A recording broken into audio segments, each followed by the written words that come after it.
ویسے تو ہمارے نبی کے اوپر لاکھوں کروڑوں سلام، لیکن کیا آپ کو پتہ ہے کہ سب سے زیادہ انہوں نے ہمارے اوپر جو مہربانی کی وہ کون سی تھی؟ ان کی سب سے عظیم مہربانی کیا تھی ہمارے اوپر؟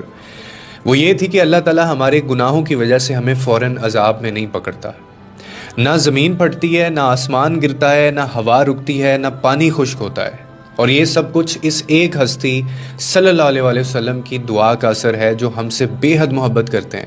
اللہ تعالیٰ فرماتا ہے کہ اگر میں ہر گناہ پر لوگوں کو فوراً پکڑ لوں نا تو زمین پر کوئی جاندار باقی نہ رہے، لیکن ہم پھر بھی باقی ہیں۔ کیوں؟ کبھی سوچا آپ نے؟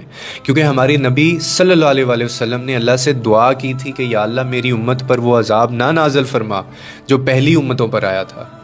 یاد ہے آپ کو بنی اسرائیل کی جو قوم تھی، اللہ نے ہفتے کے دن حرام کہا تھا کہ شکار حرام ہے، مگر انہوں نے چلاکیاں کی، قانون توڑا، اور نتیجے میں اللہ نے انہیں بندر اور خنزیر بنا دیا تھا۔ کس کو یاد نہیں ہے شعیب علیہ السلام کی جو قوم تھی، ناپ تول میں کمی کیا کرتے تھے وہ لوگ، اور اس کے بدلے اللہ نے ان پر ایسی تباہی نازل کی کہ زمین ویران ہو گئی تھی، یہ ان کو سزا ملی۔ اور اس کے بعد قوم لوط علیہ السلام کی جو قوم تھی، بدکاری عام تھی، اب بدکاری عام ہو گئی، انہوں نے اللہ کے نبی کی باتوں کو جھٹلایا تو آسمان سے نا پتھروں کی بارش ہوئی تھی، اور ہر پتھر پہ ان کا نام لکھا ہوا تھا، سب ختم ہو گئے تھے۔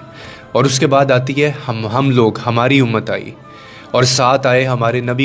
ویسے تو ہمارے نبی کے اوپر لاکھوں کروڑوں سلام، لیکن کیا آپ کو پتہ ہے کہ سب سے زیادہ انہوں نے ہمارے اوپر جو مہربانی کی وہ کون سی تھی؟ ان کی سب سے عظیم مہربانی کیا تھی ہمارے اوپر؟ وہ یہ تھی کہ اللہ تعالیٰ ہمارے گناہوں کی وجہ سے ہمیں فوراً عذاب میں نہیں پکڑتا۔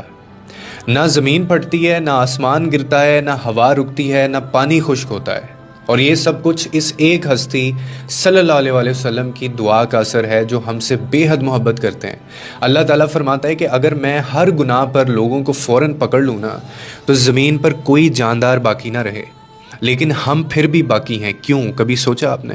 کیونکہ ہمارے نبی صلی اللہ علیہ وآلہ وسلم نے اللہ سے دعا کی تھی کہ یا اللہ میری امت پر وہ عذاب نہ نازل فرما جو پہلی امتوں پر آیا تھا۔ یاد ہے آپ کو بنی اسرائیل کی جو قوم تھی، اللہ نے ہفتے کے دن حرام کہا تھا کہ شکار حرام ہے، مگر انہوں نے چلاکیاں کی، قانون توڑا، اور نتیجے میں اللہ نے انہیں بندر اور خنزیر بنا دیا تھا۔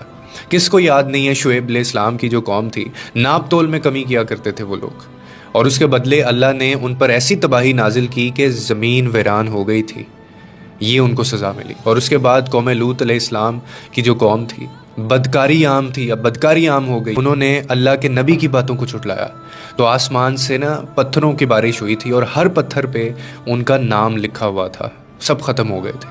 اور اس کے بعد آتی ہے ہم لوگ، ہماری امت آئی، اور ساتھ آئے ہمارے نبی۔